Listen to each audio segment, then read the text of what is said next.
Welcome to Albion TV's AO Daily Show, your source of real news in an unreal world. I am the chosen one, and today I am joined by Robin Hood RS and Bogle for a very special show celebrating the 5th anniversary of Albion Online.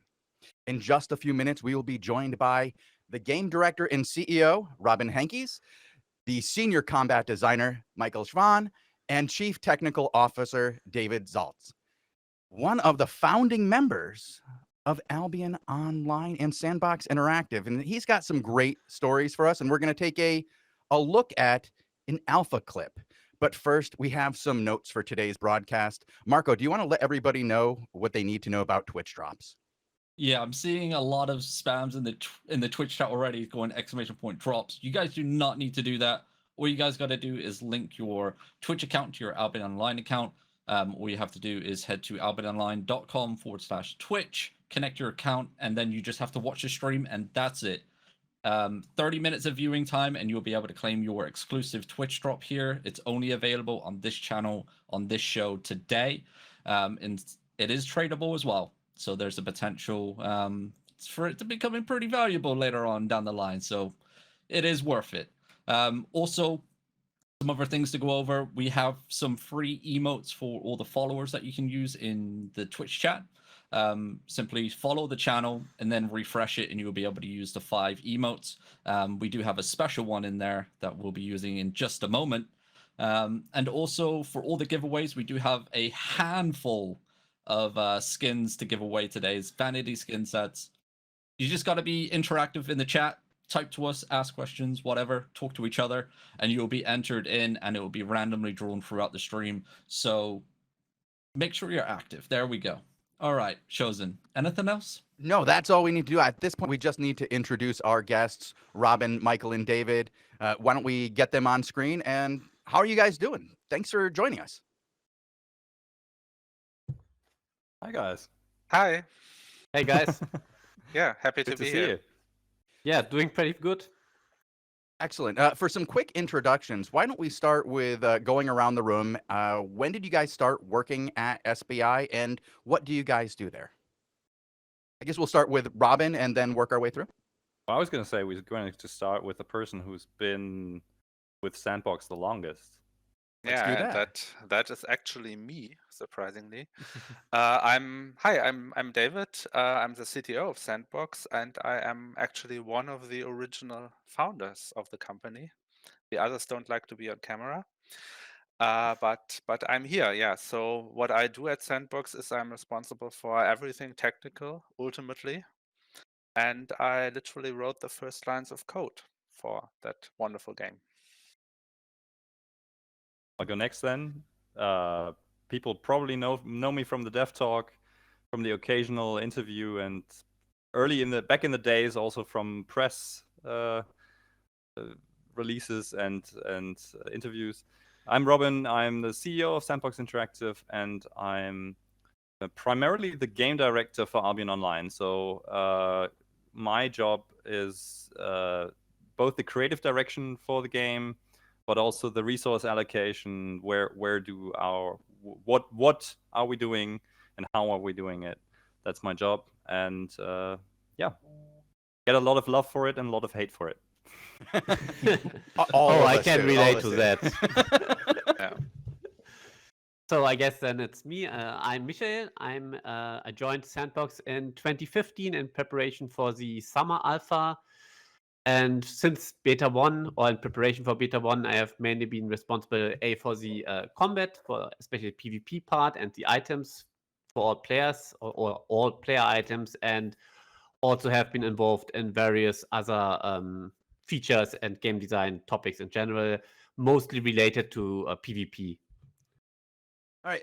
You guys talked a little bit about how you started there. Do you want to talk about maybe the first things you did there? Because it's very interesting to have all of you on. And I just want to give the viewer a bit of an understanding of how you started where you are. I guess we can go in the same order too with David. Yeah, absolutely. So the first thing I did, wow, when we basically, when I was approached with the idea to do Albion, the first thing I did was a lot of research. Actually, right? We actually talked to people who had done MMOs before because we had not. We did a lot of research. I read absolutely everything there is to read about online games, about multiplayer games. And we talked to some partners, middleware providers, etc., and created technical concepts. And then I created an empty folder called Albion Online, and I set up the the directory structure of the project, and that is largely still there. And then we started to write the first lines of code and started to make a prototype for the game. Right. Of course, we didn't know where this was going back then. The first thing to do was really make a prototype, figure out if A, we can make this technically, and B, if the game design works at all. And a little bit later in this show, we're going to see one of those very early versions. Yeah, I'm looking forward to that. Yeah, I think I'm going to go next. I was kind of called in a little while after that. I had been working in online games for a while. My entire career has been working on games with swords and spells and RPG stats. And in 2014, I was approached by a friend and also a game designer who said he had just interviewed for a job with a small group of people with a very ambitious project, who might be just the right people for me. And yeah, I went there. I listened to what the plan was. I thought it was completely insane, and I went for it because it was the basically the dream come true as a project. I mean, I was a Ultima Online gamer of the earliest days. I imported Ultima Online into Germany when it was released, so I could play it from here. And it was, it was the perfect project. So I joined as soon as I could. And my first role was actually to tie a lot of the early ideas together. So, for example, back then, the mob factions, I mean, this was an alpha, right? Early alpha for Albion. So a lot of the base tech was already there, the stuff that David had been working on. You will see that in the alpha footage as well. But like, we didn't have mob factions properly defined at that point. We didn't have a main sort of world building idea, and that was one of the earliest things I worked on. And specifically, actually, one of the first things I did was balance the mobs, I think, for a winter alpha in 2014, or a summer, no, probably a summer alpha in 2014. All right. And Michael? Yeah, I joined then a while after in April 2015, and after getting introduced to the game and learning all the systems, the first big task I had was quite a big one and a very nice opportunity that is kind of to define the core abilities and the core combat for the PvP situation. And that is a very nice chance, because often when you join a project, that's kind of settled and then you have to work what is there. But here, since it was still early, there was still a lot of room to move it in a way or influence the direction. That was really nice. That was a really nice opportunity, and I'm really thankful for that. And so when I worked on this, so the first idea or the direction I wanted to go in was definitely, since I like these more skill-based games, and I'm a big fighting game fan too, I wanted to try to make this combat less about stats and have a strong focus on outplaying your opponents. And also, I don't like virtual luck. That's why we don't have any crits. Maybe some players don't like it that much, or do it's a very PvE centric thing, but I want to have it very clearly focused on PvP. And so my biggest role model back then already was kind of try to look at MOBAs, what they do, because they had a different perspectives. They had a skill-based combat, and we had also not many skill buttons, so not the traditional MMO combat where you have like 20 skills or so, but a rather short selection. But every skill matters a lot, and there's a lot of outplay potential. And that was kind of the role model. Of course, we have to go bit back technically. David can definitely relate to that, because we can't have the same reaction times and the same ping in on a global server with that many players in one cluster. So we have to pay attention to that, or keep that in mind, and build everything around that. But yeah, that was a very, very nice task, and I'm really thankful to get the opportunity to work on that. And that was then that we rolled out with Beta 1. That was the first big task I had. Well, Albion Online might not have a lot of skills you can use at one time. Like I said, we only have the 6 skills we use at one time, but the combinations of skills, I don't think there's many games out there that allow you to combine skills the way that Albion does. So to balance the skills that you're going to use and how they work together is so much greater than even the ones where you get page after page, because you're locked to those skills. You're only going to get those pages, and those pages only have to interact in a certain way. Those skills only have to interact in a certain way. Here, because of the fact that you are what you wear, your skills can be anything, and you're going to have some really wild interactions between them. Yeah, that's also a fact that like it's kind of like the stack building process in a trading card game, right? Yeah, you can that's where I compare kind it of create your own deck in a limited way. to. I mean, you have a deck of like 6 cards. Yes. Exactly, but it's a deck where you can pull from really a lot of cards, right? And that was actually one of the things that I thought was crazy at the beginning, coming from games that were trying to control the balancing to such a degree that nobody would ever approve of such a concept, just because it's so challenging to control. But that was part of what I thought was extremely appealing, and part of what I still think is very exciting about working at Sandbox and working on Albion Online, is that we never trod sort of the path that other people have already gone, or like that would be safe to do. We really like to try to do things nobody's done before, or nobody dares to do. It's just so complex what you guys do. It's really quite a challenge. David, you were there from the very beginning. Can you tell us what that pitch was that really brought you on board and convinced you to join this team and start working on Albion Online? Yeah, for me it was maybe a little bit different, because like I said, I'm one of the founders. So the situation was pretty much that I had a small company at that time, and we were mostly doing games on the Nintendo DS and stuff like that. And then I was approached by by a guy with a concept for a game, and that game was Albion Online, and he was looking for basically looking for a team to build the game with, and looking to found a new company.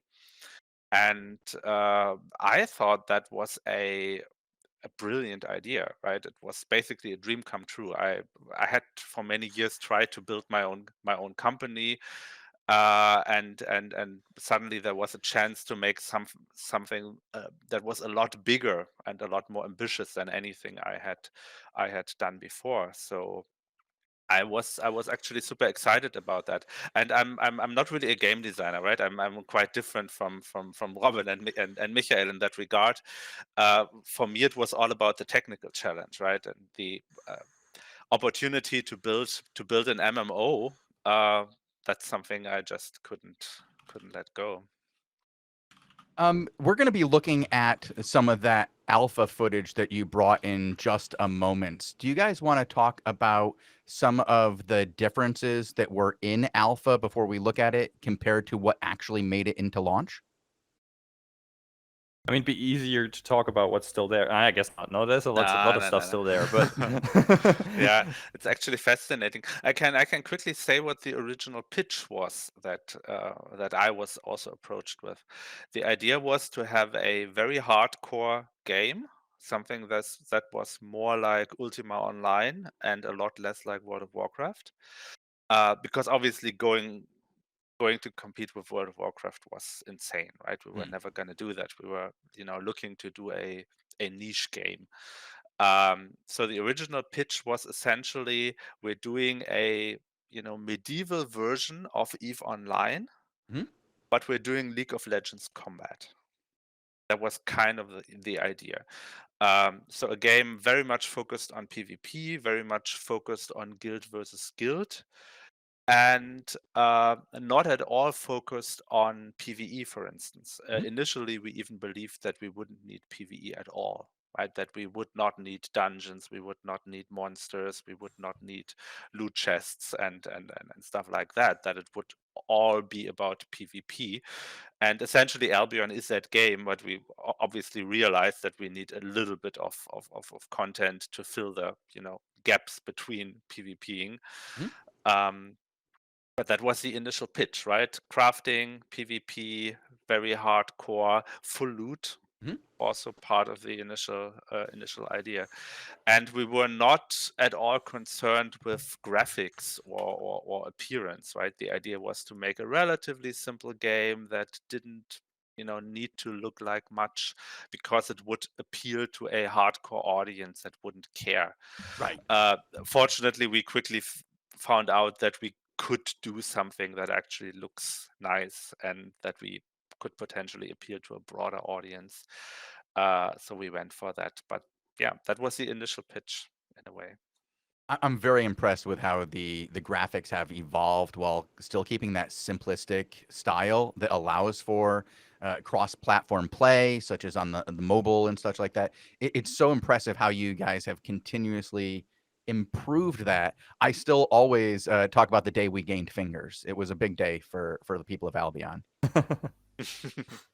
And you have no idea how much it pains our art director that he has to be, or that one of the challenges obviously is to be conservative with resources, not only because it's cross-platform, that's one part of it, but also because we have hundreds of characters potentially in a fight, and we don't have the advantage of LOD, right? Because of the isometric perspective, you can't really fade out detail based on distance, which you would normally do in a 3D world game. So there's a lot of technical or a lot of challenges to the art side. But I think it's a very interesting how from that early version that David built, or the guys back then built, the concept evolved quite quickly as we started to notice that there is a big interest in this game, right? Because obviously we didn't start like a big studio with a massive backing from a publisher where everybody sat there and said, all right, look, this is what it's going to be. It's going to cost this chunk of money, but it's going to have a huge audience. So, we go all out from the very beginning. It was much rather we have this idea, we want to do this game, we have limited resources, let's push it to a certain point, let's see what interest there is, and take it from there. And we very soon realized that there is a lot of interest, and as the interest was growing, we started to up the ambition as well, right?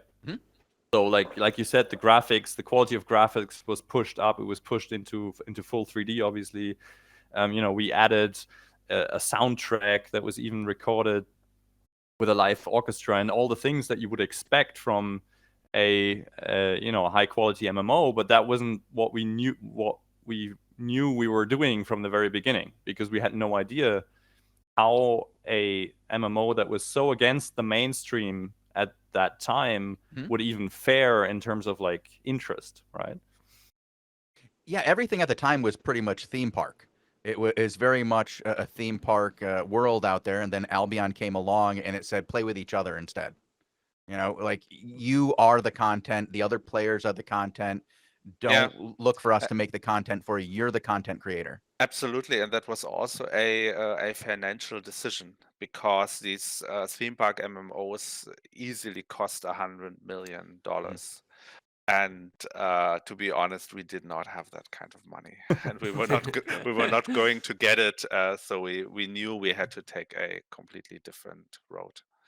Well, why don't we take a look at that road that you guys took and some of the early alpha footage? I understand that you put together a build and you did a bit of recording on that, and we talked about it just yesterday. Bogle, do you think you can play that for us? Yeah, we're going to introduce it right now. David, you brought with you a build from Alpha, a video. What kind of things are we going to see on this? What actually are we looking at here? Okay, so this is a very old build that is actually from December 2012. So this is like 6-7 months into development. And yeah, it's almost 10 years old now. This is a very early build of the game that was never shown to anyone outside of the company. This is an internal build that we use to play test our early vision of the game. This is obviously very rough, but you'll see that a lot is already there. So you see this is all placeholder artwork, obviously, a lot of it not finished, very rough. Icons actually downloaded from the internet mostly because we didn't have time to make our own. Yeah, you see us running around, gathering resources, and yeah, trying to build up our first settlement. Build the first craft buildings. We're crafting the first tools here, selecting the first spells for an item. And I see them here. They're crafting and they're putting the skills on the items themselves. That's something we don't have to do anymore. Right, yeah. Back then you had to select the skills when you crafted the item and you couldn't change them anymore. Nowadays you can just switch them at any time. Yeah, that's a big resource we're seeing right here, big resource node. Also, something that's changed there is the way that the nodes look completely. They very generic here. That kind of looks like our tier 1 stone. Yeah, and that's the wolves. Funny thing about this build is that there's no live animals here because we didn't have any mobs in this build. Originally, actually, we wanted to make the game without any PvE, right? It was supposed to be a PvP-only game. So we thought we're not going to need mobs. But we soon changed our mind. And here we see buildings in progress where it looked like there was a timer going on those buildings. Yeah, that's a mechanic we don't have anymore. So this was more similar to a mobile game, right? Where you set up a building and it would say, okay, and now wait 3 hours till construction is finished. That was a bad idea. And they're showing the building menu that they're using here, which is very similar to the building menu that we have on the islands that exist now, like the player islands and the guild islands. Very similar, but with a very basic coat of paint. Yeah, it is basically the same menu still, right? It has obviously received a facelift, but essentially it is still the same menu. That's the player house right there, the tent you just saw. That's was basically the tier 1 player house that you could build. You still get that on the island too, right? Yeah, we don't have the tent anymore, but we still have the player houses. So you see that a lot of elements are already there, right? We already had all of those ideas. And if you look down in the middle, there's the auction house icon. Oh, that's the auction house icon down there. So you have your inventory, your auction house, and what is the third icon? I don't recall. It's your home island. It's some kind of home feature. Clearly, it's something like that. Yeah, it's quite interesting, right? So this version of the game already has guilds. It already has an auction house, even though we're not showing it in this video. But it doesn't have mobs, right? You can clearly see where the focus of the game was back then.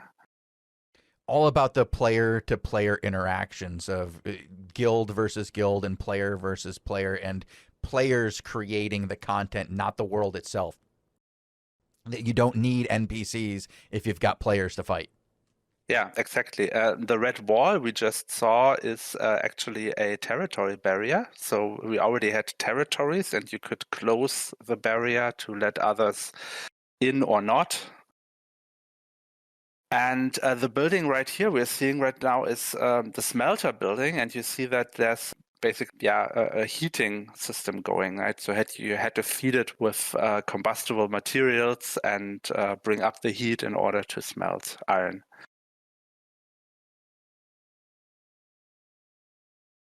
Oh, and And now now we we're have fighting. PvP. Yeah. Yeah, we have PvP actually. You see again all placeholder icons, actually placeholder abilities, pretty much, right? We're still testing what we could do. But yeah, you could already fight. Targeting was horrible. There was no balance at all. But there were already different tiers of items, different abilities you could use, and there was already full loot, right? When you killed somebody, you could already pick up all this stuff. And you are dead, and you can respawn. Yes.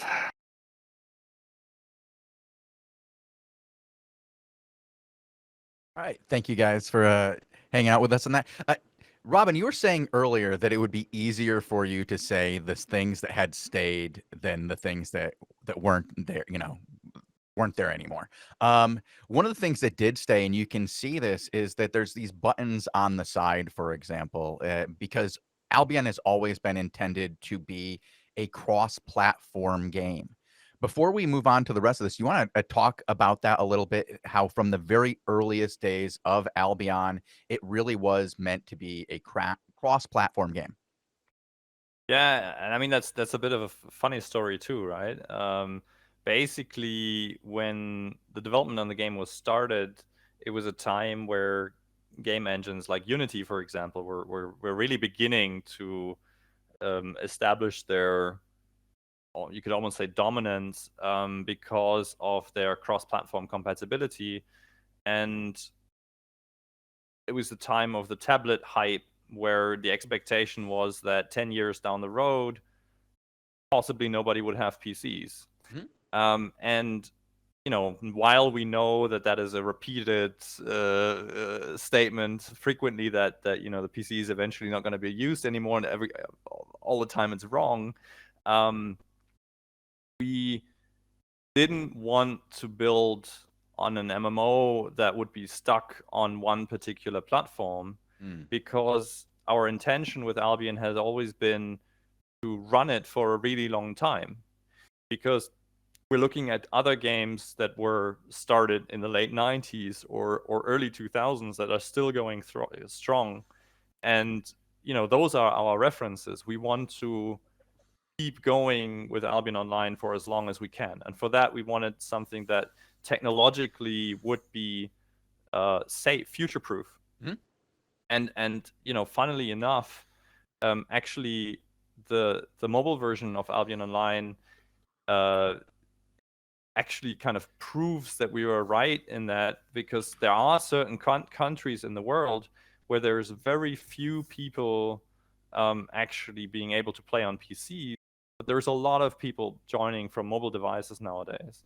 So that while it might not be true in our home country and a lot of other countries, there are certainly parts of the world that we are only reaching because Albion Online can be played on mobile devices as well as PC and all the other platforms.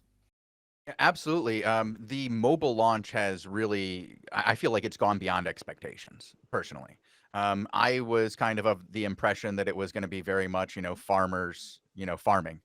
Do you guys feel that this went beyond expectations, that the mobile launch did more than just provide people with an alternative access point for farming?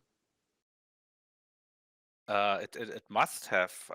If we look at numbers right now, we see that like half of the new players are joining from mobile devices. So that it's clearly not the existing players farming. It's clearly, like Robin said, lots of people probably from countries where mobile gaming is dominant and not PC gaming. But also generations of players, right? Like I'm starting to feel my age as a gamer after almost 10 years of headlining a game like Albion Online. You start to realize that you don't have that much time for gaming if you're actually working on something like this. You get to play a few of the anticipated titles, but that's about it. And I realize that there is a real big disconnect between myself, for example, and a younger generation that primarily starts playing on mobile devices. and it doesn't necessarily start playing on a PC. Just because also a lot of households have done away with a home PC. You know, I think that's something really interesting, and anecdotally, you know, there's guilds that are entirely made from mobile players, obviously. But that is something, for example, that I did not anticipate. Where I didn't, you know, I thought it would be used in a crossplay capacity a lot, but I didn't think we would really see guilds that are almost entirely or even entirely made up just from people playing exclusively mobile, which was probably naive from me, but that's just clearly, like where I come from, right? Yeah, clearly our initial expectation 10 years ago was very different. Like Robin said, we had the tablet hype, so we knew, okay, we're gonna be on tablets just in case people are not gonna have PCs anymore and everything is gonna be on tablet. But we completely ruled out the possibility that anyone would play on a mobile phone. Because clearly the screen was too small to ever play an MMO on that. So even that very old version that we just saw, that was working on an iPad 1 back in the day. So we've always had a working mobile version of Albion Online, basically from day one. That is clearly thanks to the Unity engine and that. And a lot of hard work on our side too. And a lot of hard work on our side. Yeah, clearly the art style needs to work with mobile, etc., etc. So for a long time, we've swallowed all the disadvantages of being mobile compatible, and did not release a mobile version.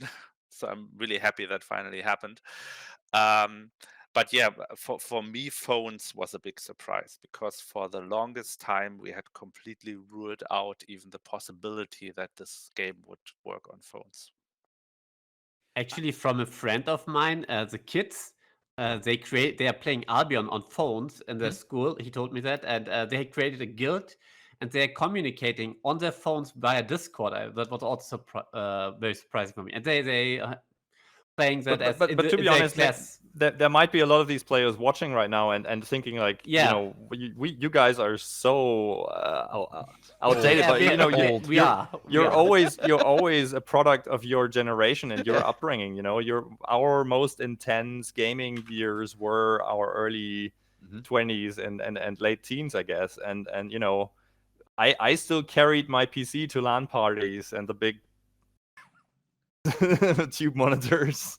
My PC had a handle for LAN arcades. That's how often I was dragging it around. And of course, now they have their mobile PCs in their pockets. Of course, they're gonna say, "What are you guys doing carrying around that 50-pound piece of antique when you could just play on your phones?" I mean, you guys do have phones, don't you?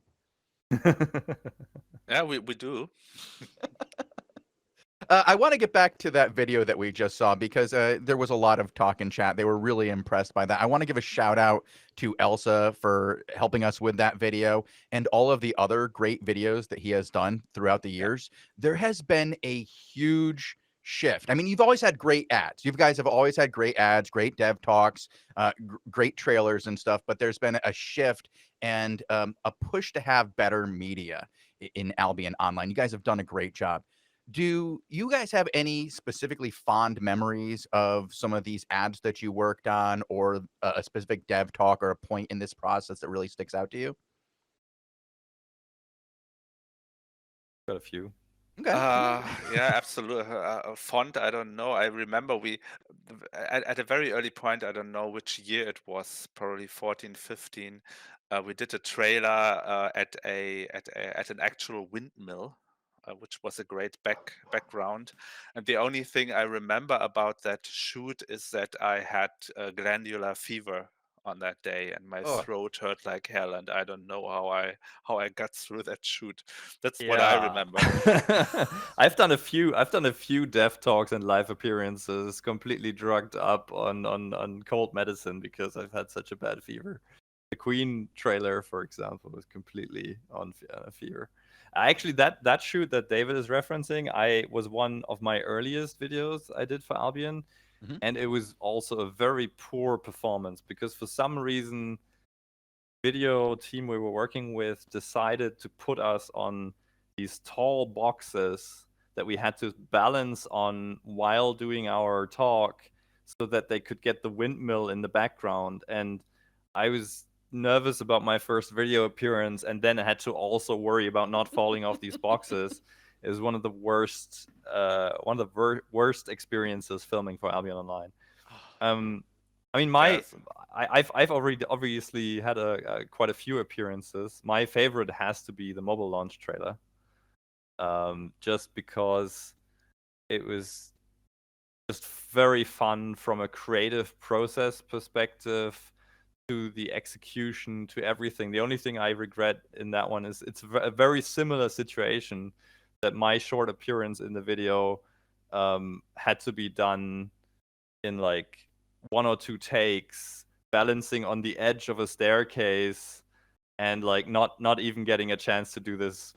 I think I got to do it twice, but like not really a chance to do anything about like my performance. And I'm certainly not an actor, but I quite enjoyed that overall experience. I also really liked how it turned out. I liked Shout it. out to Watchmen, by the way, Watchmen Productions in Berlin, who are our long-term partners for our video production. Always lovely to work with those guys. That's fantastic. I really have enjoyed a lot of those ads, and the mobile ad specifically. It really, really just it's fantastic. It's funny. It's kind of like just goofy in a way that really. I feel like one of the things that you guys do best, and it's really low key in Albion, is throwing a little bit of humor here and there. It's always kind of represented in the game. And to show that in your ads, to show it in everything that you do is kind of cool. It really personalizes you guys as a development team. And it's bold to do since we're German. Yeah. Yeah. It's hard to believe that you guys actually have a sense of humor. Changing hearts and minds every day. Fine. Do you guys, speaking of like the media in Albion, do you guys pay attention to the fan-made media, like the music or the art? Yeah, somewhat. Yeah, absolutely. Yeah. Do you guys have any favorite music? Because I know that a lot of the guys here in chat are big fans of the Oh. Albion fan-created music. Yeah, I have one. It's Judy Boots is my favorite, I think. And the second would be probably the song about the rats with the passive on the boots. Oh, the carry weight on my boots. Yeah, carry weight on my those boots. two are really great. Now that is this type of content. It's really nice to see if you work on this game, like because like the terms of Albion, it becomes like its own words. Like I'm gonna Judy boot this, like they make a word out of it, and that is very satisfying to see, like that you have such a connection built with these players that they put this into their everyday vocabulary, kind of like it becomes a term of it on its own. That's really cool. Also, the passion that they create this kind of content is really cool. I have two things to share here. So one, we have in our internal communications, we have a fan art channel where like if anybody spots fan art there, we'll throw it in there and just the team reacts to the fan art. And there's one thing that we've been super happy about. There's actually a couple of fan art pieces framed up in the office that we were sent. We have all the artworks that were ever created for Albion Online lined up in the office, and there's a few fan art pieces that we were sent on those walls as well. So fan art is great. And then the other community created content that I personally love is the streamers.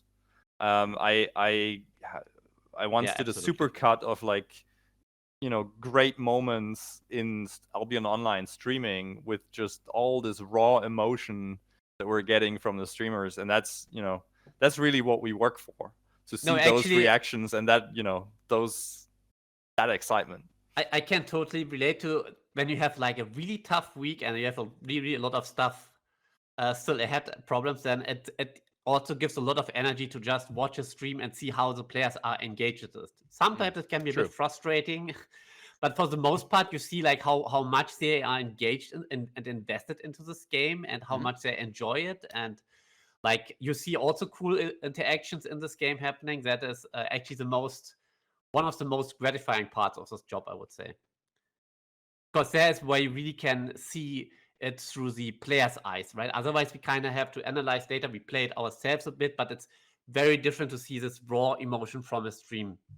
It's very different than the forums too. Generally, Yeah. forums you're gonna get like peak emotions. Oh my Oh god, yeah. fanboying, you know, like you guys are so great, or you guys are the worst. How could you dare touch my weapon and make it 2% less effective? Don't you know now that I have to quit the game? Yeah. It's also interesting that each forum or Reddit also they have kind of like their own tone of kind of feedback you get. Like It's so true. you get like a specific type of it. I try to pay a bit attention. It always depends on how busy we are. So if I have time, I usually try to scroll a bit through. And even if I don't reply, I try to read and make notes if there's a good point. But I can't not implement we cannot implement anything they ask for because that would be a very interesting patch. They often contradict each other.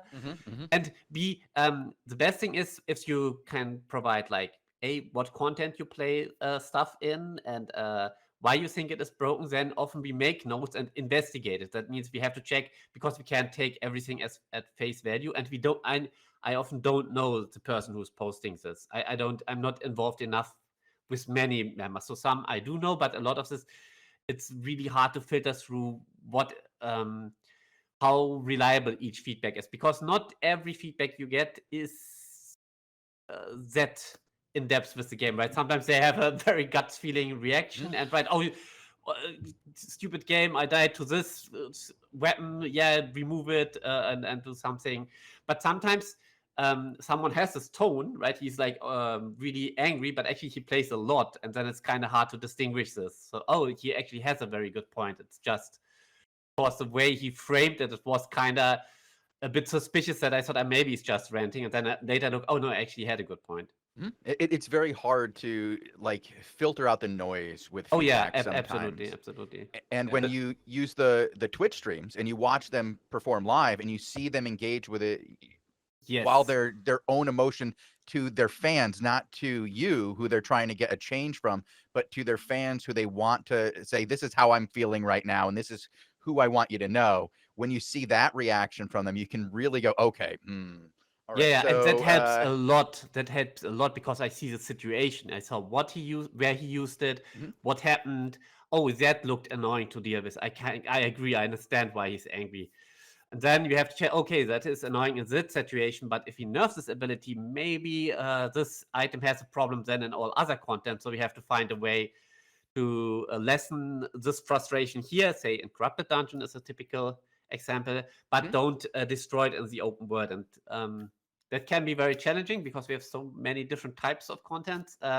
But usually we also keep like a list of points of stuff that we want to improve, right? We have to go by priority because we don't focus 100% only on rebalancing and patches. We have to spend a lot of our energy on working on the next updates and new features and new patches. But yeah, we try to keep an eye on that and make adjustments accordingly.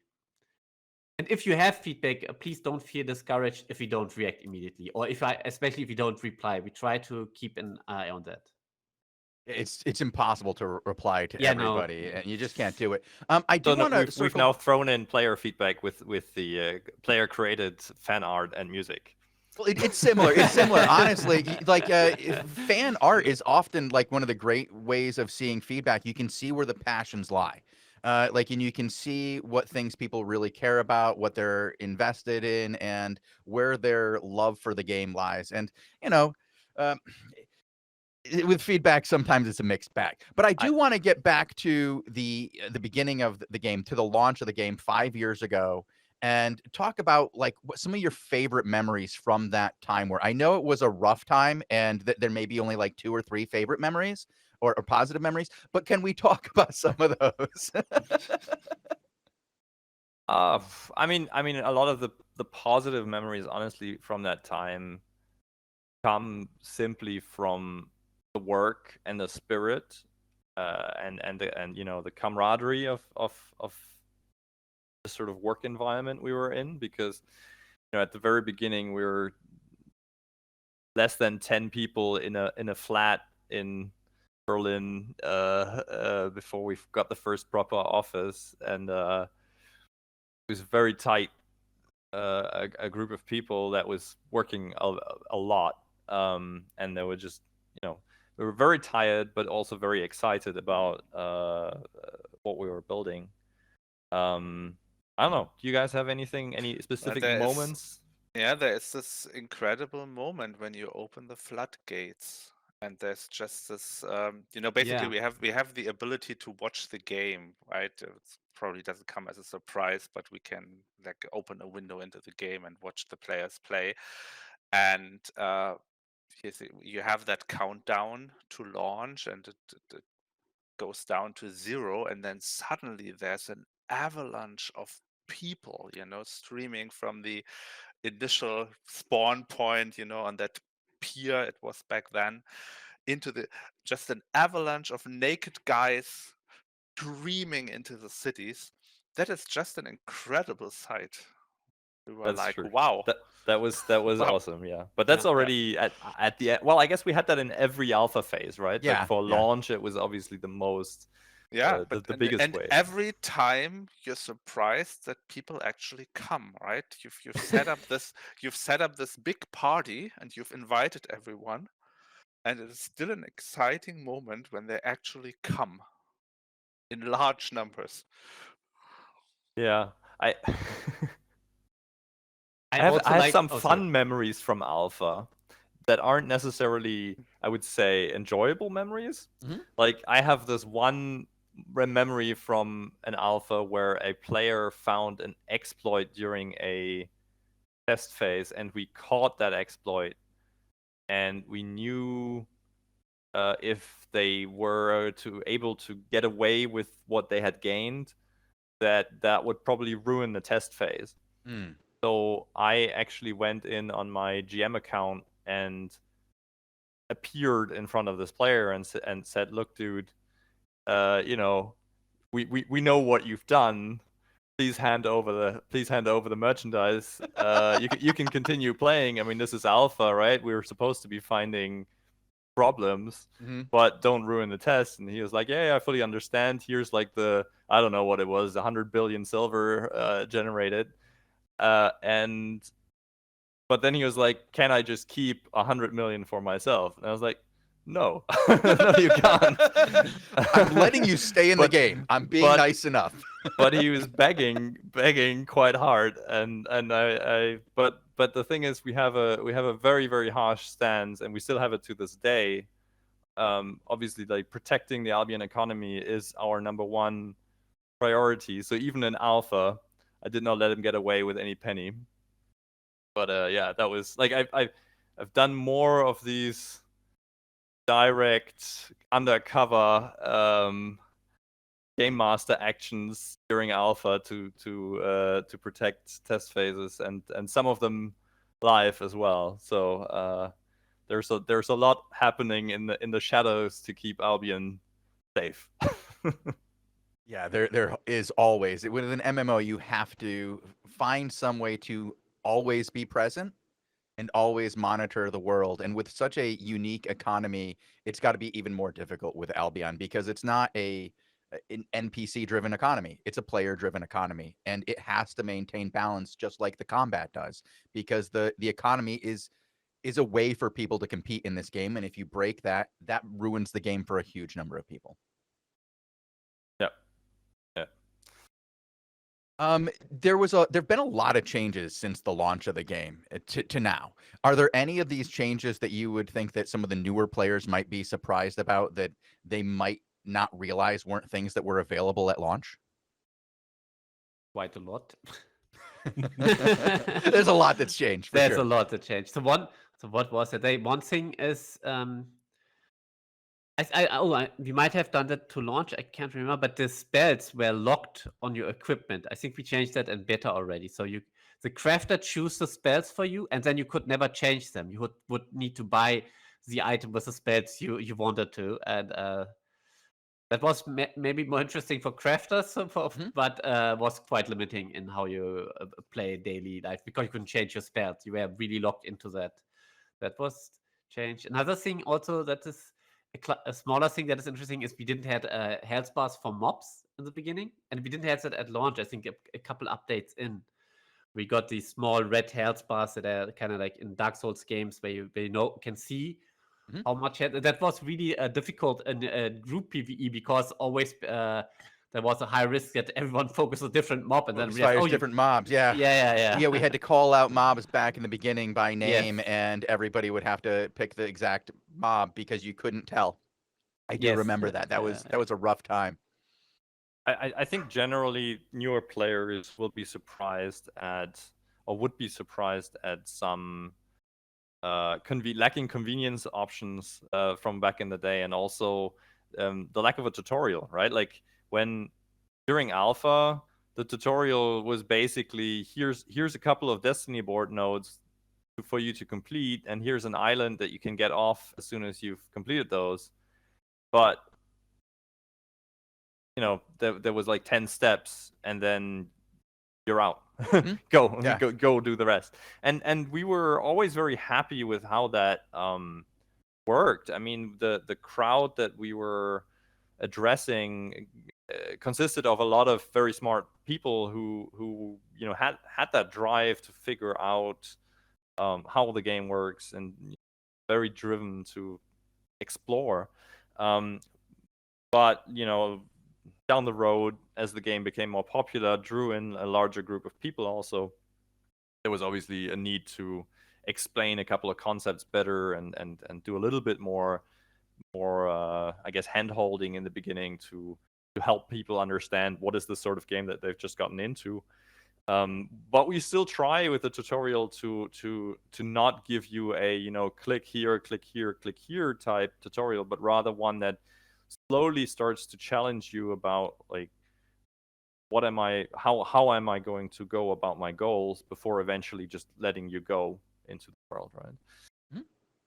One of the things that I talked with David about last night actually was some of the earliest forms of the game had, I don't want to say like tutorial guilds, but they put you into two different forces so that it kind of encouraged you to have active wars right from the beginning.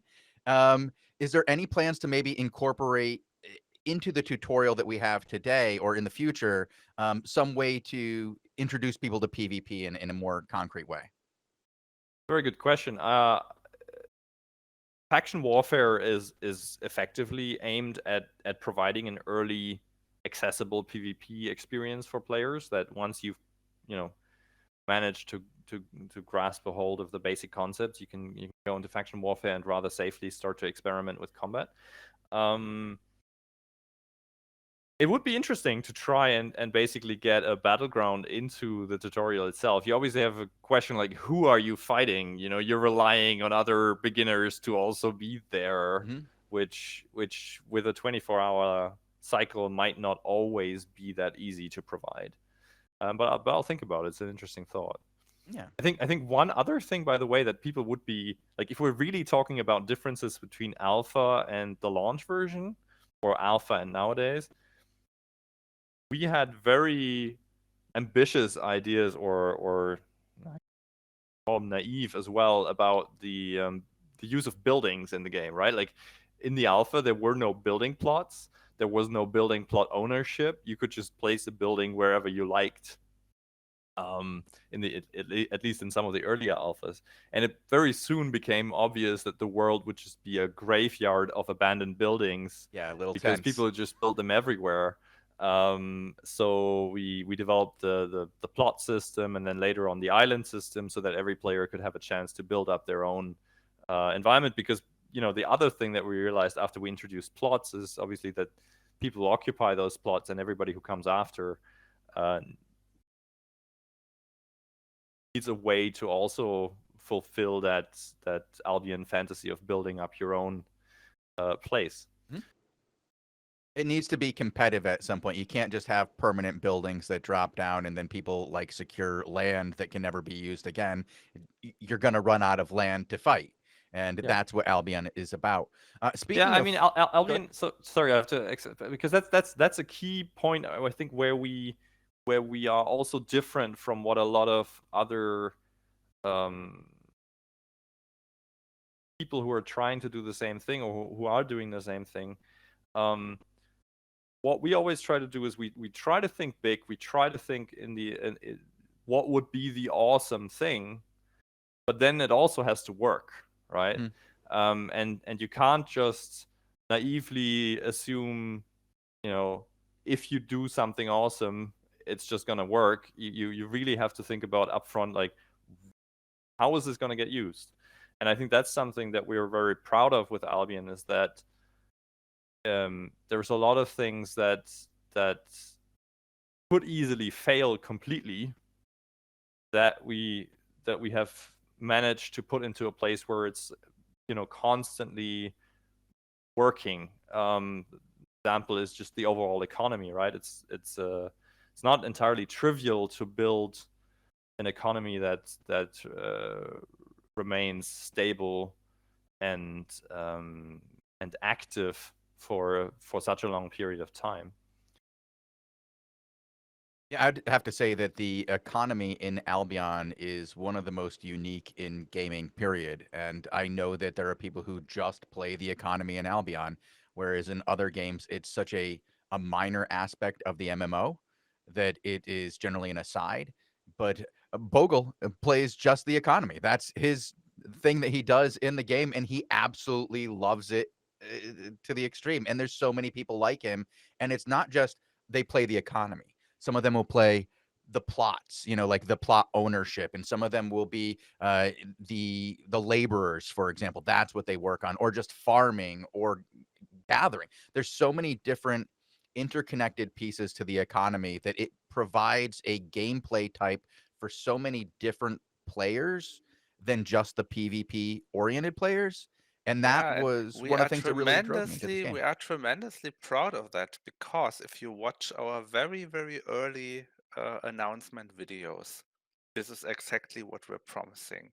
Mhm. Right, we made long before the game was playable for a broader audience. We made videos where we promise exactly that. Right, you can be a trader, you can just play the economy, you can just be a gatherer, you don't have to PvP, but you can, etc., etc. So that the fact that this has worked is wow. Yeah, it's incredible. And largely also thanks to the players and everybody who participated in the alpha phases and in the beta phases, and then who stuck with us through the pay to play phase post launch, and then after the free to play launch, where these weren't necessarily times where the game was always doing great in all phases. There were always issues with these things. It's not like we drew them up on paper and put them there and everything would just work. I mean,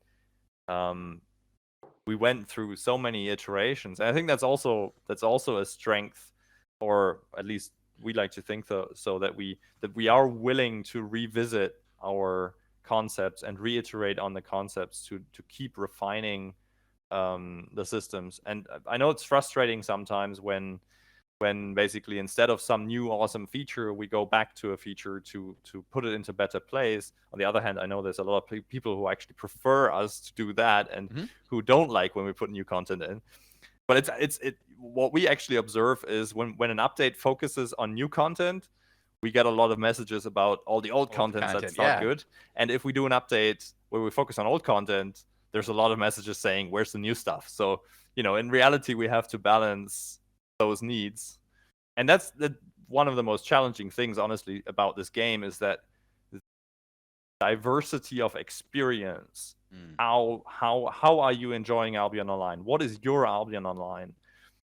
That is so extremely hard to answer as a team of just about 60 people, out of which only really 40 are working on the game and are kind of in the know. The rest is working on publishing side things and aren't working that closely with the game. So there's how with this relatively small number of people are you going to get an idea what the perspective is that everybody has? Because even if everybody in the team plays very actively Albion Online, they wouldn't even have the breadth of experience that is there, right?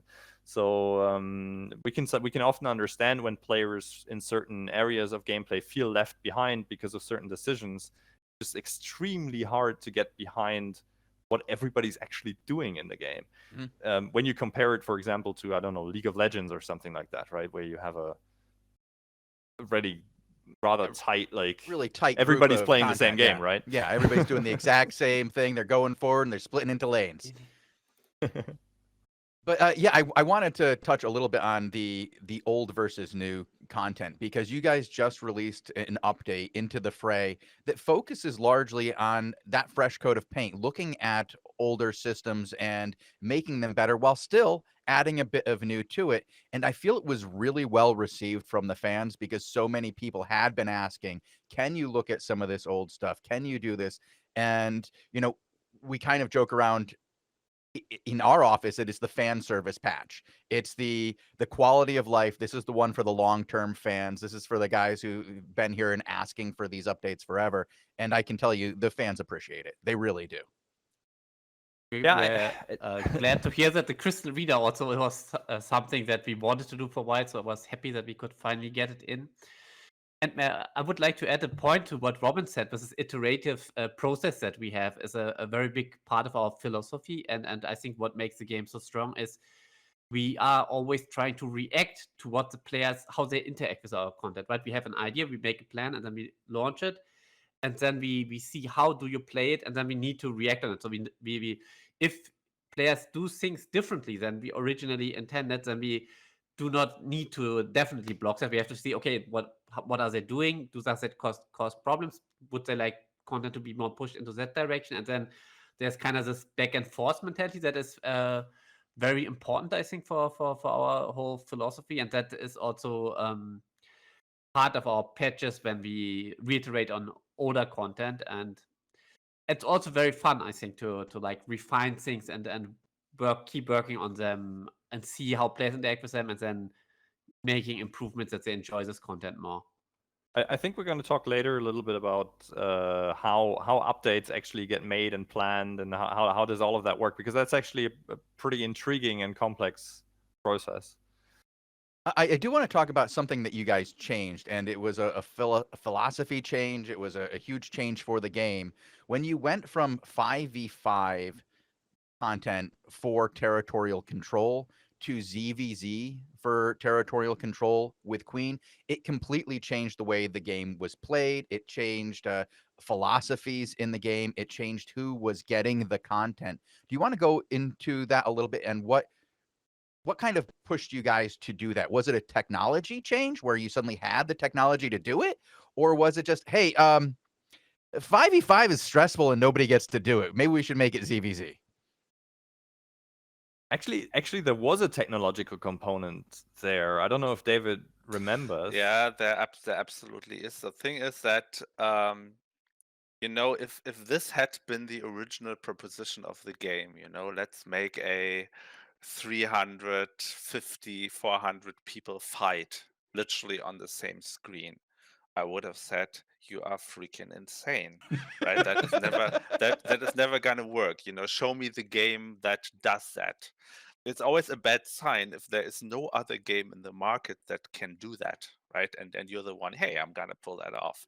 Probably not. But over time, it turned out that we were doing relatively good in that in that department, right? We could actually support much larger fights than we thought. And then, of course, Robin and his game design team started to push us in that direction and said, "Look, guys, can we make that work better, right? This is really something that the players are enjoying. This is something that they want to do. What can we do to technically improve that?" And there is not a single technical decision that enabled that. Right? There was not really a breakthrough moment or anything. It was a continuous process of iteration. Mhm. Right? Essentially, we have fortunately, we have the ability to simulate large fights in-house, right? We're talking about 400 people, right? We cannot have a playtest with 400 people every now and then. So we use bots essentially in-house to simulate such fights tests and to do measurements.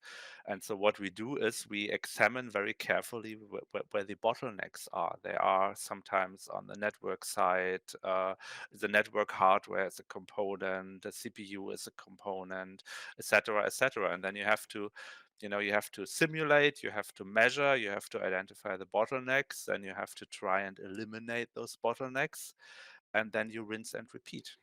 And we're still doing that, by the way, to this day.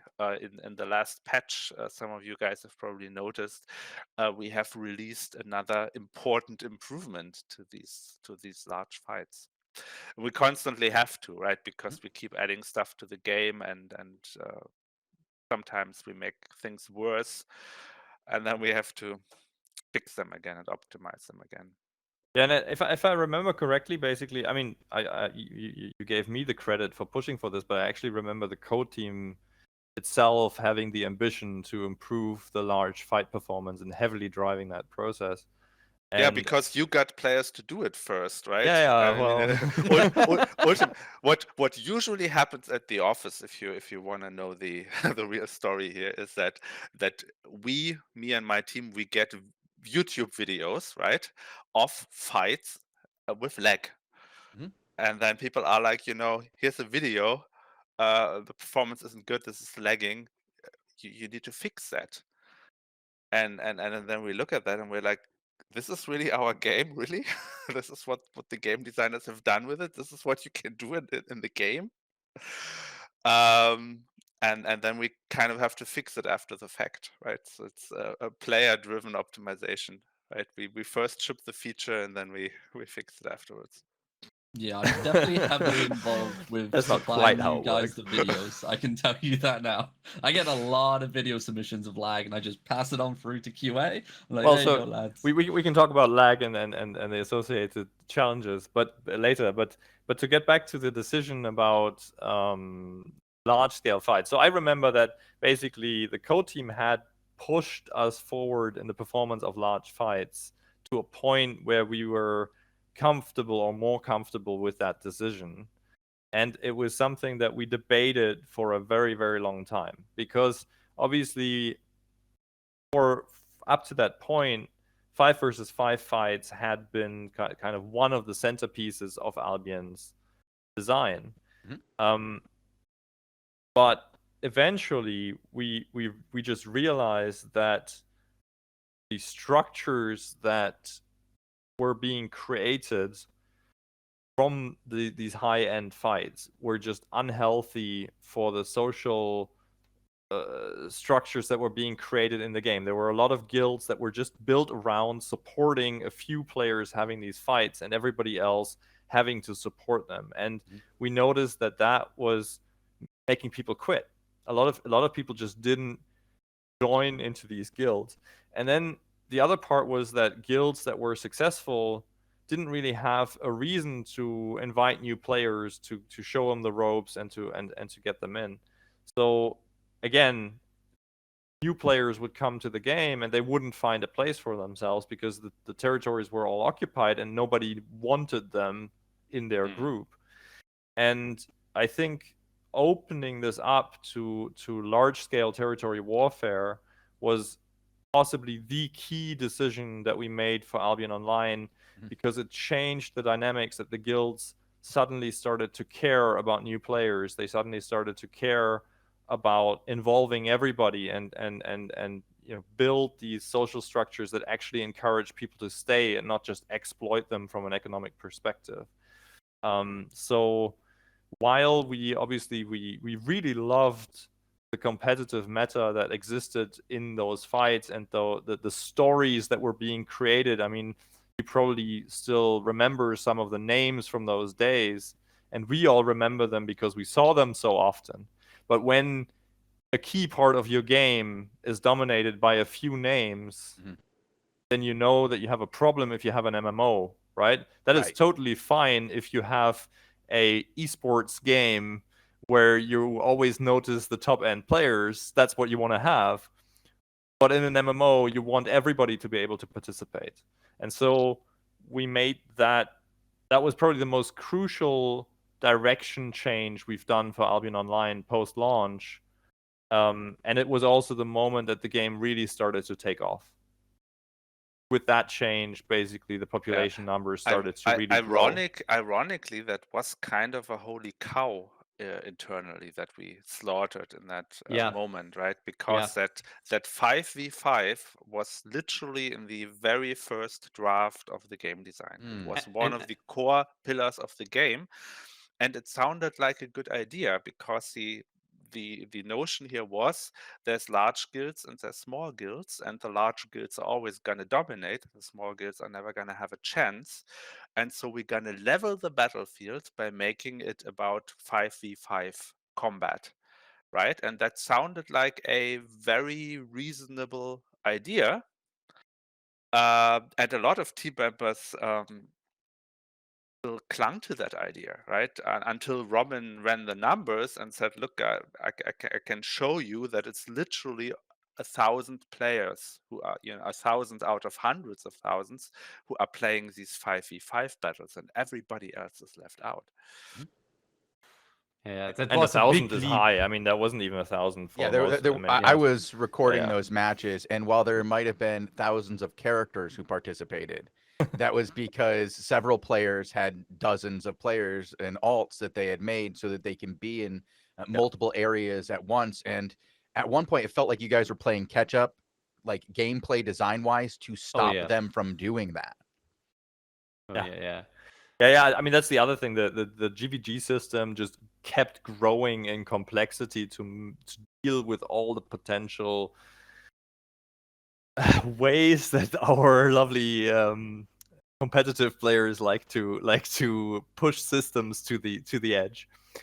So we had to deal with like so many situations that were being perceived as unfair or as exploity. It just was very, very complex at that point already, and that was another hurdle for people to get in, right? Because it was just so hard to understand the logic of launching attacks and then counter attacks, and I can't even remember retaliation attacks. All the stuff that we had. Mercenaries and tying them to the territory, and we had all stuff. We actually had that as a board game, right? Like we had that as a paper prototype board game where we'd be like, okay, if these guys attack and then these guys are attacking from here and they're launching in this time zone, and then you had to play that out on a paper prototype to actually validate any ideas. They always found another way to circumvent whatever we put in there. But I remember this was quite a big discussion internally. It was that was like kind of like a crossroad. Do we keep the system or do we ditch it? And it was quite a big leap to take because, like also David mentioned, we built a lot around that fantasy that those 5 guys can defend that territory. And there was like this crossroad, like, can we fix the system? Maybe we have to improve it. And we built like the combat around it, and all is about this fantasy. But changing it, like Robin said, was a very good decision. But it took a bit of faith back then, so we weren't sure because the meta and the whole game has been evolving around it and was quite a drastic shift. Also, technologically, can we handle actually these huge fights all the time? I think one thing I gotta ask you, Retro Man, talking about these large-scale fights. The introduction, obviously, outside moving from 5v5s to actual full scale 350 plus battles. One thing that had to come in was the cluster queue system.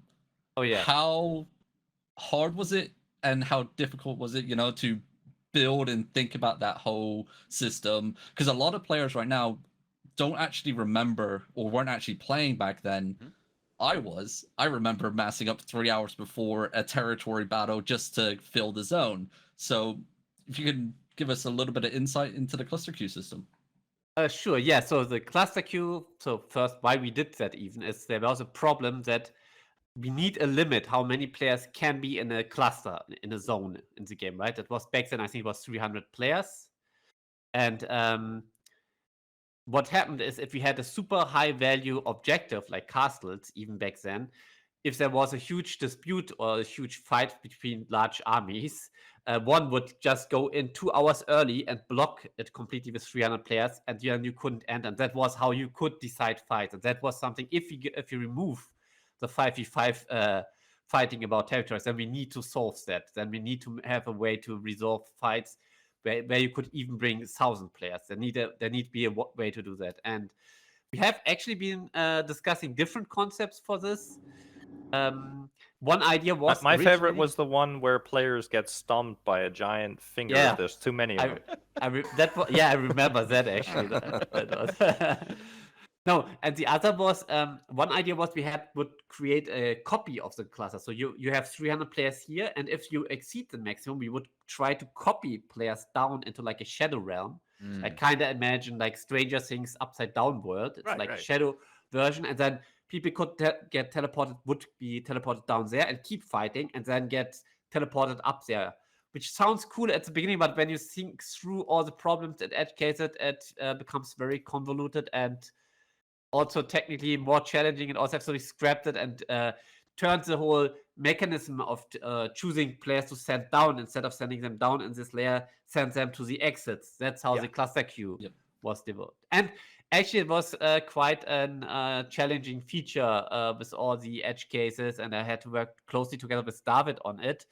And even now, if you have to make an adjustment, we all have to look up all the details again, because there's a lot of edge cases and timing issues when you collect the players with the item power. How do you organize them? Where do you send them? And it was actually quite a challenging feature, but something we had to do. I think overall, I can totally see why it's not an exciting feature for players, because this is just to prevent a problem. But I think that we added it was a massive, was one of the key things we needed to do to make the territory warfare open, to get rid of this 5v5 comment. So it was a crucial feature for that. And therefore, I think I'm very glad that we did it. And that was also one of those crazy features where they say we don't do it like other games. We do it like the Albion, where we create something completely new that no one does and find a solution for something that didn't have a solution so far. And those solutions did work, as you were saying before. The ZVZ for territory control is one of those things that led to the success of Albion Online that you guys are enjoying today. Did you guys ever expect this kind of success when you were dealing with the launch of the game and some of those hard days in the early periods? Did you ever expect that it would turn into this? Well, we were hoping for that, of course. If you ask about the very early days, the truth is that when we started that project,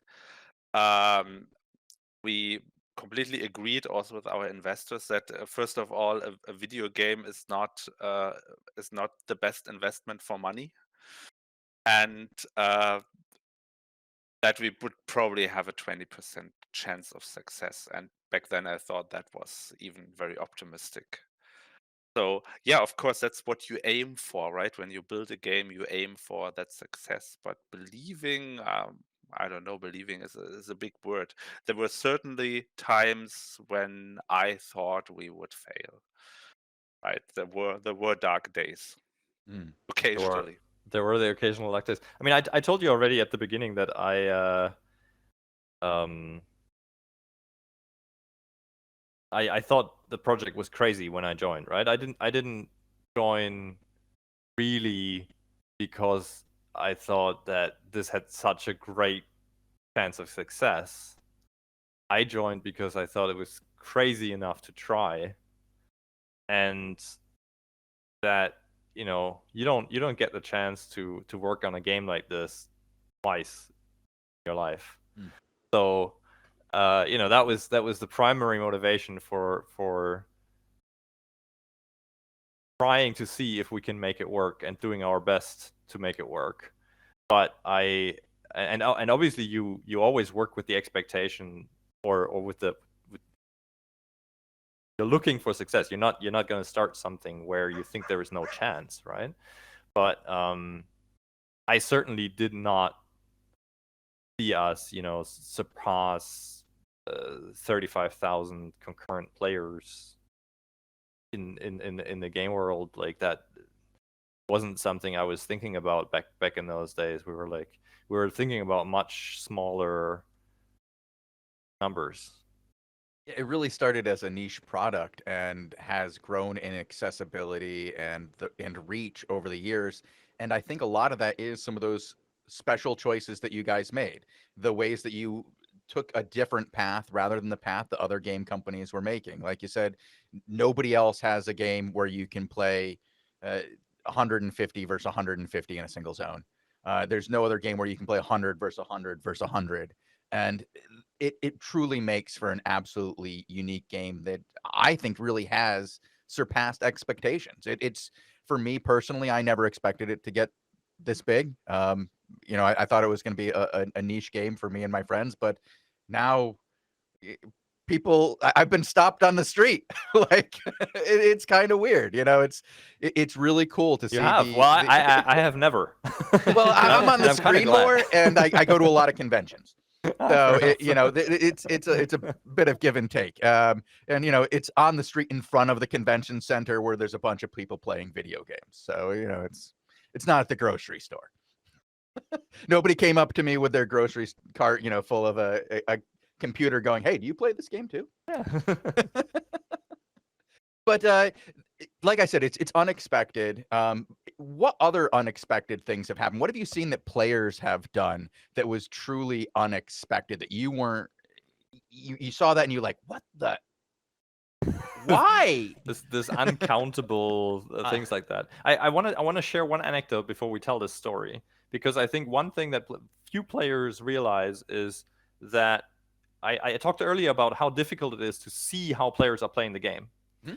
And not everybody in the team is into the game or understands the game on the same level, right? Like we have people who are super into the hardcore PvP aspect. We have people who are super into the economy. We have people who are just superficially playing a little bit of. We have every kind of style of play at the office.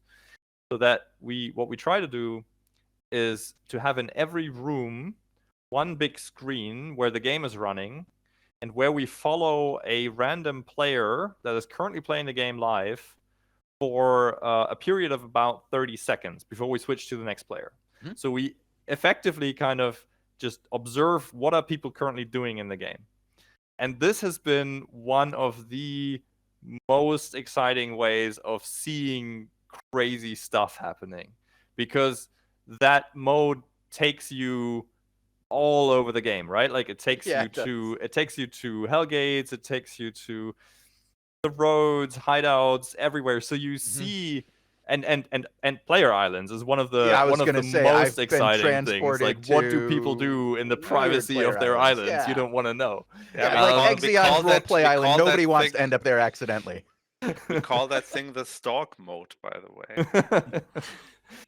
And it is a really cool way for us to get an impression what are people actually doing in the game, because obviously because it's a random selection of a player, it's kind of statistically represents things that people are doing often, frequently on those screens, and things that are happening rarely. And people in the office working, they just kind of see that on the side, and they're always aware of what's going on in this world.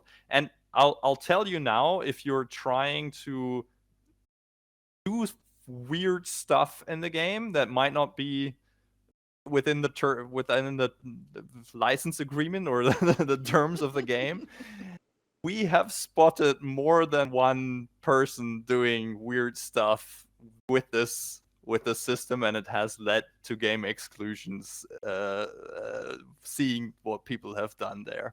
So it's a really cool way of seeing what people are doing and keeping things in check, on top of everything else that we have, right? Mm-hmm. Because it's just you see, for example, how people are standing in a dungeon and treating a mob that you spent hours and days lovingly tweaking the values of this mob and thinking about how players are going to play it, and then you see them standing in a corner exploiting a collision issue to not get hit by the attacks that you so lovingly designed. So so for me it's like these moments that you witness on there were probably amongst some of the most surprising stuff. I mean, stuff like, for example, guilds gathering on guild islands. Mm-hmm. If you're not part of a guild yourself that has the sort of scale of people, you as a developer would never see that moment of the game. You would never know that those places are being used for staging large guild operations, for example. But in that way we do, and that's cool. Absolutely. Yeah, what adds, I think, except from all these kind of exploits and how they try to game our systems, that's often surprising but kind of expected. A few other cool details were when they did a soccer game with rabbits on an island, just with knockbacks. That was a very cool and creative idea. When I saw that, I was like, oh wow, that's interesting. Another cool thing was the Albion Museum. Yeah. That was yes. really surprising. That actually was a really cool moment for us too, as developers. And we said, "Oh wow, players actually built this. That is cool." There's a lot of little neat things out there, and I'm always surprised by what I run into, whether it's little celebrations on islands or um, we'll often bounce around, like you said, on the world tour there. And during the war reports, I'm generally trying to find battles, but sometimes we'll get sent over to something else, and I'll get sent over to a random group of 30 people standing in a shape using their spells to make art or some nonsense like that. And I'm like, Nice. why? Why? Like You the- didn't know I was coming. You didn't know this was going to be on TV. What are you doing? Yeah, like the recent rave party I saw on what was it, Ninush's Ninush stream did, had. yeah. Yeah, that was pretty cool too. That was really awesome to see. I Yeah. love seeing, like, that's when Albion spills out of the game into the game outside the game, and that community that you guys have built gets to continue on and do something else. And I feel like that's the most special thing that we get out of working in MMOs is that the fact that you're really building a community, not just a game. Other people build games that people play, maybe with their own friends. But when you build an MMO, you're building a community where people are going to get thrown in together and meet new people and make lifelong relationships with people from all the way around the world. And it's really cool that you guys have managed to pull that off. It's it's thank actually you. the work is never done. You're welcome. Thank You're you. That's welcome. true. Thank you for being here. On that same vein of like things that surprised you, what was the biggest oh crap moment you guys had when working on this game where things went completely wrong and you were like, I'm not coming into work tomorrow? Well, that's never happened. Okay. No. Because normally when you have such a moment, you know that you're not leaving work until it's fixed. It's gonna be a And- long night. And the next day you have to deal with whatever fallout you couldn't deal with on that day.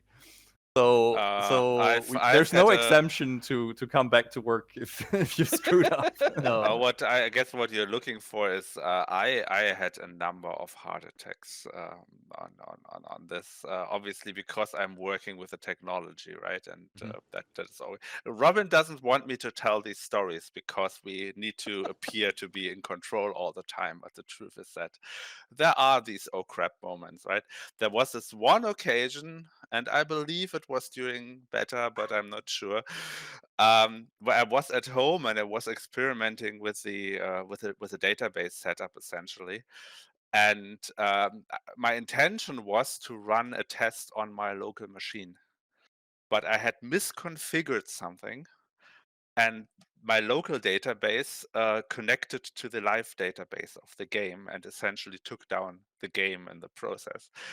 And everybody was offline, and then my phone started ringing, and someone was, David, the game is down, and then I realized, oh crap, that was me. I did that, and there were even situations, I don't want to go into details, there were even situations where I thought I had just killed the database. Fortunately, that has never really happened, but there were those, those brief moments when you thought you might have just killed a multi-million-dollar game. I want to reassure our players here that the daily maintenance process is there to ensure there's always live backups that are in place in case anything like that ever actually The happens. question was about my heart attacks, and those are very real, right? Backups or not. I can only imagine. I've I mean- messed up an interview before and gone, wait, I didn't record that half-an-hour interview. I can't imagine, the exponentially greater, oh God, I just deleted 6 months of work. How do I fix that? That's the kind of thing, right? And like my wife, for instance, she's an event manager, and she always tells me, about her 500 people parties and all the stuff that goes wrong. And then I'm always like, you know what? I just kicked 30,000 people out, and they're now waiting in front of the venue, and they want to get back in. but they can't get back in until I fix this thing here, right? That is my life. Yeah, beat, and often beat that. yeah, and you have to build a fix, you have to verify it while everybody is waiting, and everybody, you're very aware that everybody's waiting. Yeah, 30,000 people. You get used to it, actually, right? The first time it's kind of strange, but yeah, Just a few messages, it's operating a single server game, which is necessary to, well, I say single server, obviously from a technology point, it's a lot of computers involved, but it's all one connected cluster of computers that are operating in unison to create this one world. Is much more challenging to keep that in a good state, I think, than if you have a match-based game, for example. I mean, I don't want to, match-based games have all their own challenges, but like in particular, keeping that one server in a good state all the time when you have things like hardware failures, you have network issues that obviously are not in your control, and on top of that, you're constantly updating this thing. There's a lot of things that can go wrong, and some of them are within your control, and some of them really are not. Like, we get a lot of complaints for bad internet latency issues, and some of that is obviously due to the server location having to be in one place, and we had to make a decision about like what is the best place for all of our players where we can put this.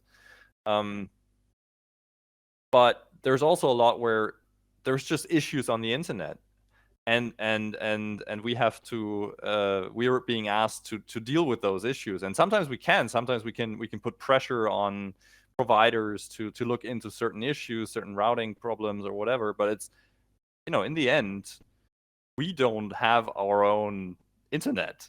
Right, you don't make the internet. We're sharing this with everybody else. I think I mean the biggest oh crap moment for us was post launch, to be honest. I mean, this was heartbreaking because we'd worked towards the launch so very hard, and then we were hit by a number of issues.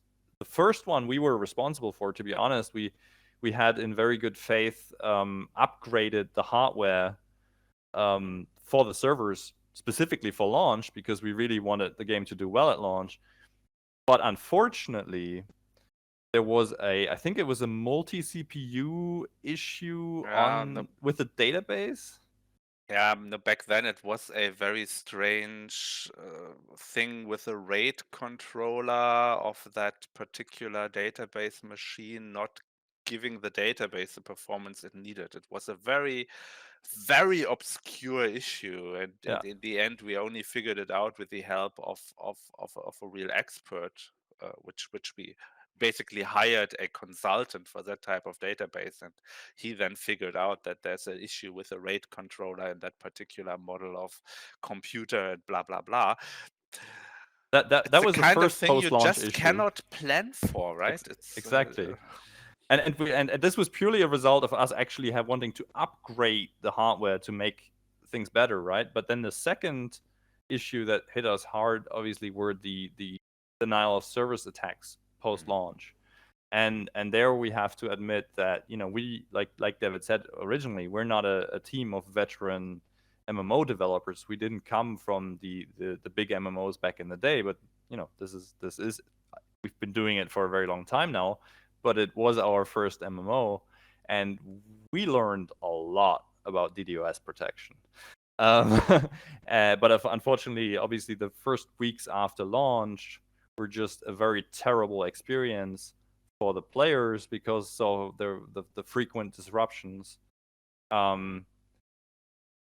But from a team perspective, those were nightmare days because we were working, whenever we were awake, we were trying to work on this, and we had this exact thing where what David was saying with 30,000 people wanting to get in and not being able to, and you're trying to deal with the issue, and really a lot of it is very much out of your control because you're relying on working with hosting partners can move at their speed, and we had a bunch of very terrible weeks. Where you also have to deal with people claiming that you're somehow falsely claiming that it's a DDoS attack, that you just didn't prepare for the servers or whatever. And that was probably the most Obviously, heartbreaking and oh crap moment for the team. For the players, it's all the same, of course, right?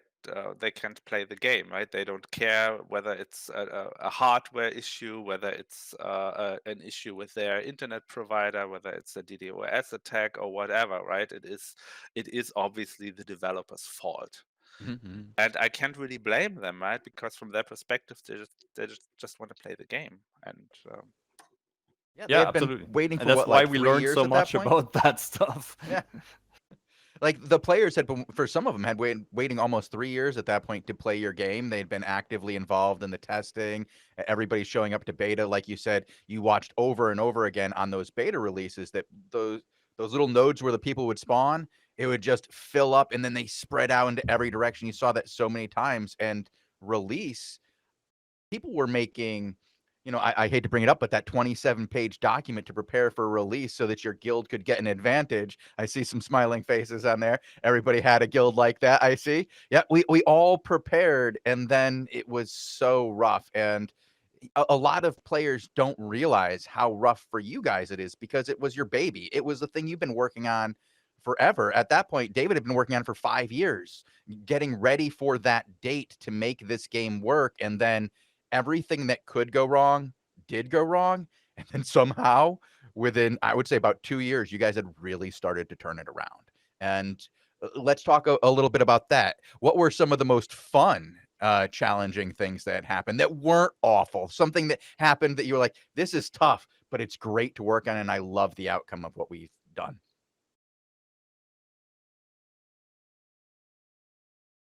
Oh, there are a lot of systems that I'm really proud of.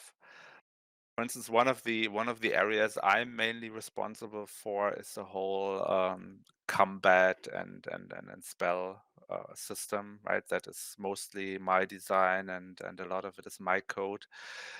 And I am always impressed when I see what the game designers are doing with that, right? Because I work with toy examples as a programmer, right? They ask me to do this feature and that feature, and then I deliver that, and I deliver some toy examples.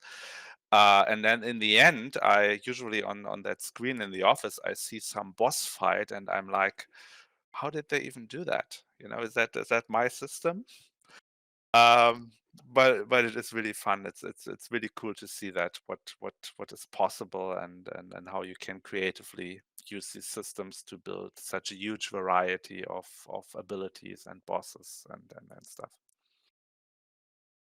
Yeah, working on the combat is definitely also the most fun. And every time we get a new toy from you, David, then it's super exciting for us. Like, oh, what can we do with this? Can we, like when we got multi-spells so that you can change the spell, but what can we do with this? Or we can create this mimic ability where you can maybe mimic someone, because we have another feature where we can already ask for the weapon someone is wearing. And then you kind of try to experiment. And that is a lot of fun and always exciting to work with these systems when we get something. And another thing that I personally enjoyed really working on recently, probably the introduction of war gloves was a lot of fun, because creating a new weapon line from scratch was like kind of like in the old beta phase where you start on designing everything from scratch was really fun. Crystal Arena recently was really a lot of fun because it was also a nice change of pace. We had this existing gameplay that proved to be quite good in the long run already. But then the whole ranked system on top, and how do we try to match players? And we have a patch where we improve this, by the way. There are a few issues with this right now. But that was really a lot of fun because it was a change of pace to work on something completely different with its own challenges. And that's probably what from my side in recent times, at least.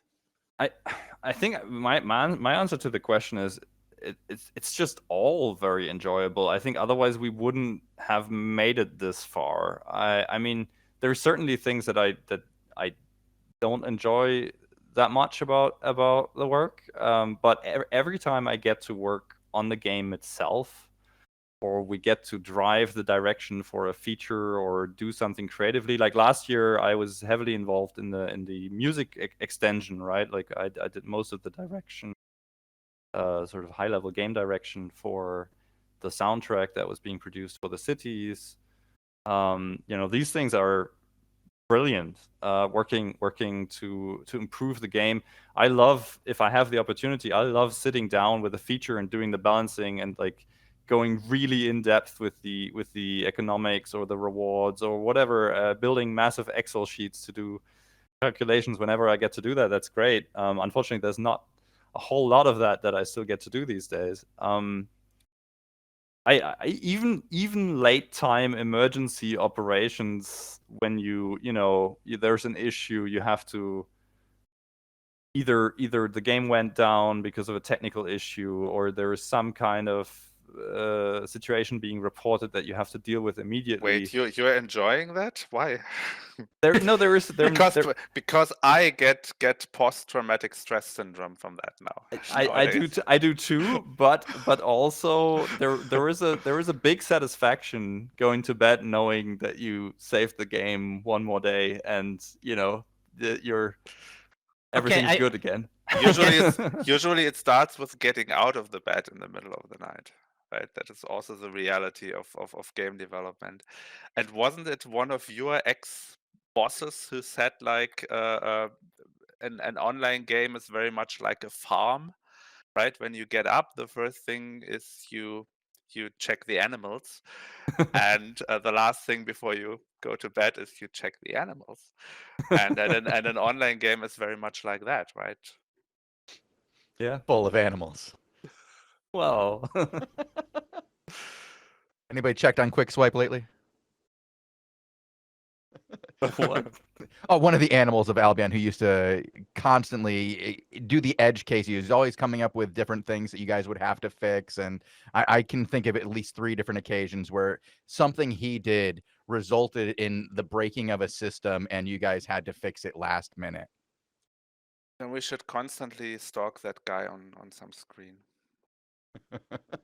Yeah, I remember one time where he made that literally impossible, because what he was doing at one point is he was standing around boss mobs, logging out, waiting for other people to come fight that overly powered boss, waiting for them to get knocked down, re-logging into the game and murdering those guys. And I remember Michael had to take care of that at the time, as just like, what is this guy doing?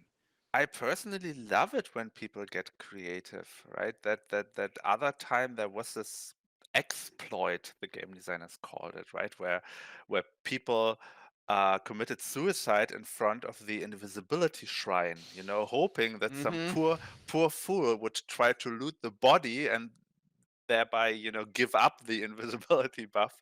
So I thought that was terribly creative and very, very clever. And every time that happens, the game designers march in and are like, we need to fix that. I'm like, fix what? That is so clever. If David had his way, I am a terrible game designer. every bad thing players find would still be in the game. I remember that weekend vividly, and I was like, it's just the layers, please. Like, let them click the shrine instead of this bag. It was a rough day. That's what happens when you push things on Friday. Let's talk about some of the other things that you guys have done to increase the success of the game. You've brought the game to a number of new audiences throughout the years. First, there was the Steam launch. Then we had free to play, the extended language support, and most recently, the mobile launch.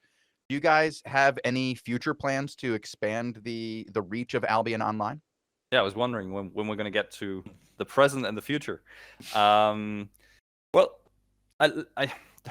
it's very, very difficult coming from that. We announced the game with a mobile version, and then it took us 8 years to deliver on that mobile version, to go out and make any kind of promises. All I can say at the moment is that yes, we are definitely looking to expand the reach of Albion Online even further, and that includes potentially other platforms as well. But that's not a heavy focus at the moment. But it's also not something that we're completely ignoring. So you might have noticed that we did a Steam Deck compatibility. There's a beta version of a controller support for Albion Online now in the game. That we're very lucky to have one person that is just very, very dedicated when it comes to these control scheme topics. So this isn't a huge drain of resources on the team. It's one person dedicating their time to doing these things. But it obviously pushes us into a position where we can see, how well does this work? What could we be doing with it in the future? Gonna leave it at that. Yeah, okay. So what you're saying is people should go out and make sure that they help beta test those controller support. Absolutely, yeah. We love, if you are a person that grew up with a game controller. I'm not. I wasn't allowed a console in my household as a kid. My dad was a PC person. But if you grew up on a console and that's where you originally come from, go check out the controller support for Albion. It and also give us works your on feedback. mobile, by the way, right? There's That too, those yeah. controllers that you can attach to your phone, and that may actually be a very enjoyable way to play, because the phone screen is still very small and touch is difficult. But you can play that with a controller on your phone. It's really great. I've definitely tested out the controller support quite a bit. I really love the movement. It feels very relaxed, and instead of playing like this, you're playing like this, which leads to a completely different way to interact with your game. It kind of removes some of this the stressful anticipation, and I like that. I will never understand you people, but yeah. So you guys have reworked many of the systems in the game so far. We talked about that briefly and how it's hard to balance reworking old systems with bringing new systems into the game. Are there any other old systems that you guys have not reworked yet that you'd like to see get a fresh coat of paint? Micha first, maybe. I have a few. Yeah, there are a couple. I'm thinking of which ones to take first. So one is the world bosses. Actually, is something like the home bases that we call internally world bosses. The Earth Mother and the Demon Prince is something that we would like to overhaul more. Also, of course, islands is always a topic that we have on the mind. I think into the fray, we tackled a few of the things that we wanted to do for a while. It was the Crystal Arena and the Castle Oats. In a smaller scale, we didn't went crazy in scope, but we made a nice modernization of that feature. Mhm. I mean, I'm not sure everybody's aware of what we're doing right now because we haven't actually managed to put out a roadmap dev talk yet. Unfortunately, because by the way, maybe if you're watching and wondering why is everybody sitting at home rather than our lovely studio, I finally, after 2 years, caught the big C and have been out with a COVID infection. But that's why we haven't been able to put out a roadmap video yet, unfortunately. But obviously, we're working on what we announced in the last roadmap video, which is the rework of the roads of Avalon, the introduction of the mists as a new way of playing Albion Online in a open world environment, but with a guarantee not to get killed by large groups of players outnumbering you, because you will only be able to go in there on your own, but you will be able to play an open world style experience.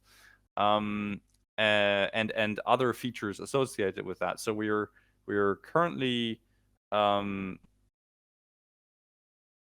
biggest rework that's coming, I guess, is the Roads of Avalon, which a lot of people have been asking for.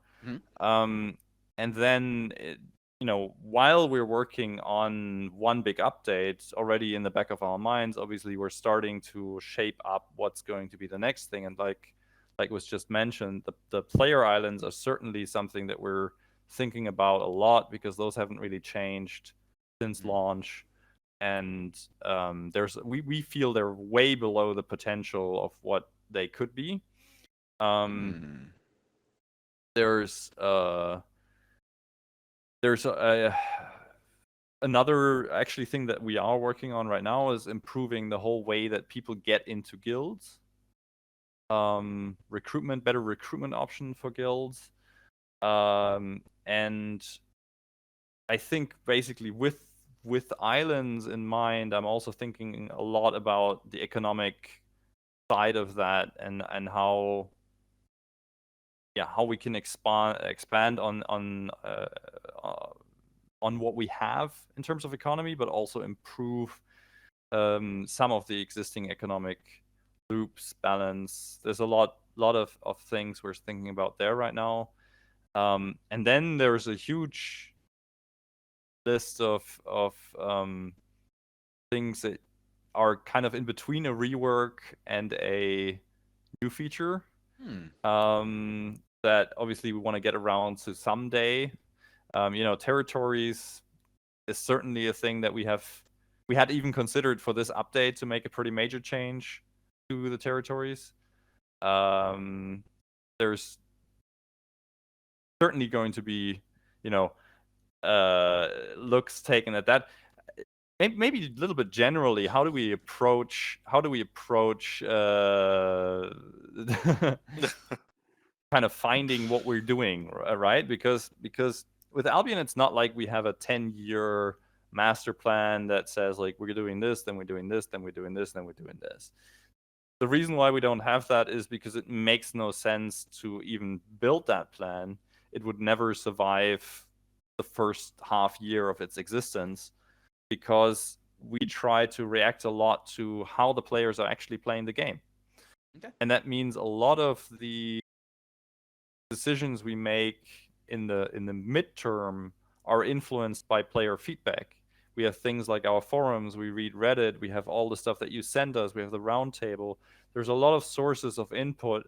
Oftentimes, I on Twitter, if somebody brings something up to me, I'll engage them on it and ask them, can you explain this a little bit more? And then, that goes into a pile of feedback and gets shaped into the decision-making process for new updates. And there's always a combination of like pulling from the stuff that we would like to do and the goals that we have, and then the stuff that the player base brings to us.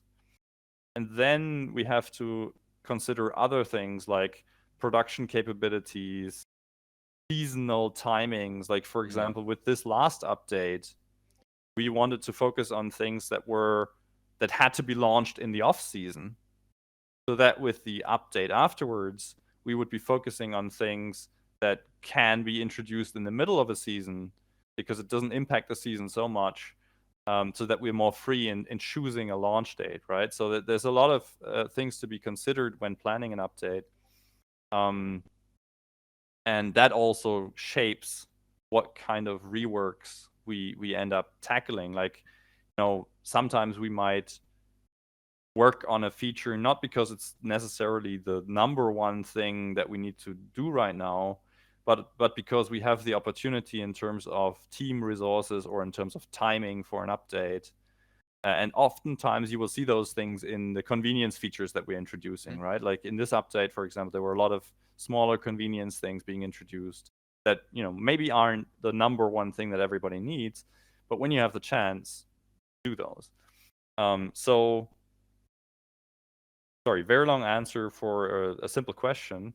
Well, you've answered my next question, Robin, actually. But the answer on the rework is basically everything in Albion is always up for a rework when there's an opportunity. Well, go ahead. I definitely think like islands is one of the big ones that I wanna tackle, and also, how do people actually make this process from starting out as a person that knows nothing about Albion Online into a high-end end game, player participating in large-scale PvP or competitive Crystal League or whatever your end game might be in Albion Online. How can we shape that journey in a better way? And then obviously, of course, how do we keep the end game interesting, whatever your end game is, right? There are so many different end games in Albion Online that it's not possible to address every single one in every update. We try to, squeeze stuff for everyone in the update, but for example, I've just given a reason why it's not always possible to address something in the seasons, because you can't really, if your update is scheduled for in the middle of the season, it's tough to launch anything that affects the season.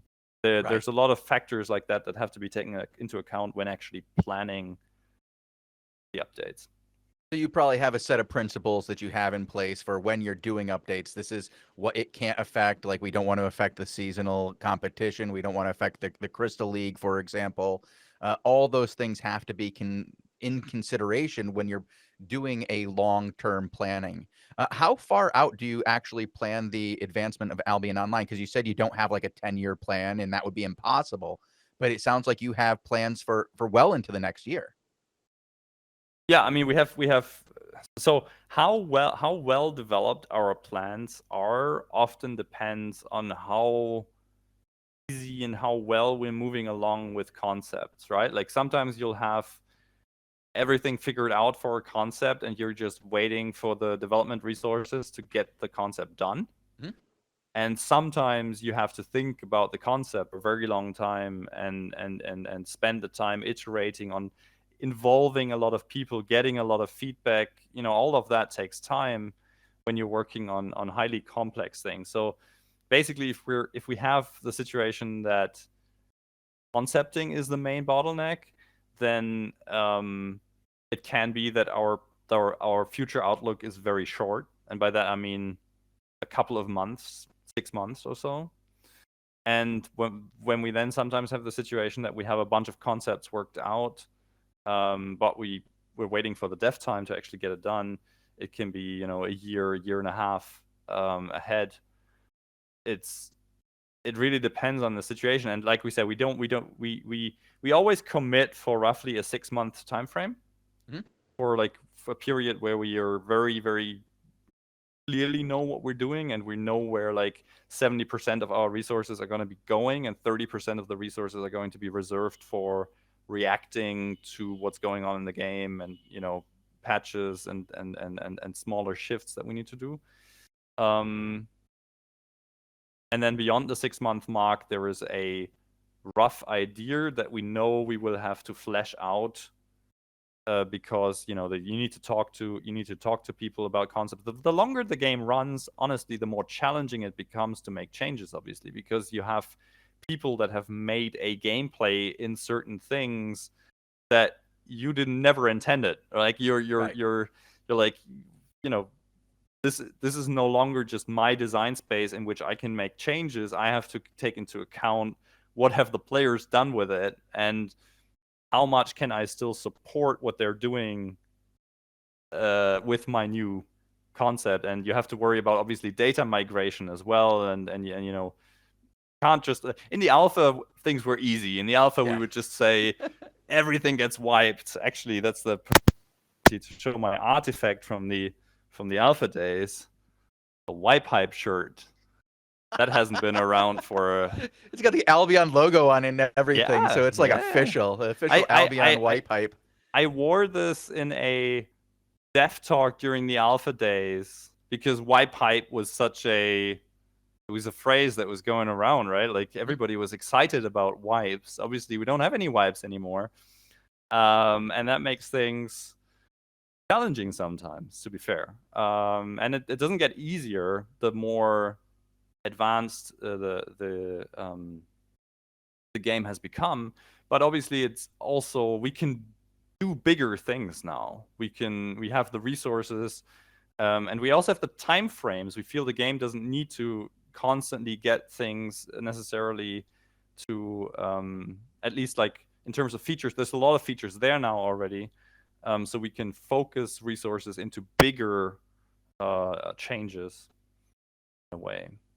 Yeah, I feel like the switch from what was it, 3 updates per year to 2 really allowed you guys to do more in-depth updates that really have improved the game an absolute ton.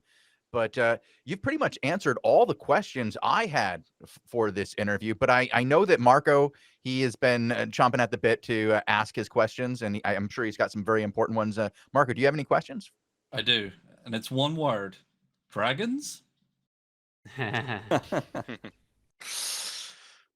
Eventually. Yeah. Why not? Okay, yeah. All As right. soon as somebody can invent a dragon without a tail, we will be all set. Sounds great. But thank you guys so much for your time today. We really appreciate it. I guess I do have one last question for you guys before I do let you go. Do you have any plans to celebrate this on Sunday? Because Sunday is a huge day for all. Are you guys going to all get together and have an in-office celebration? Maybe without Robin? Yeah. I'm gonna miss it. Our big anniversary party is tomorrow. Yeah. David is hosting.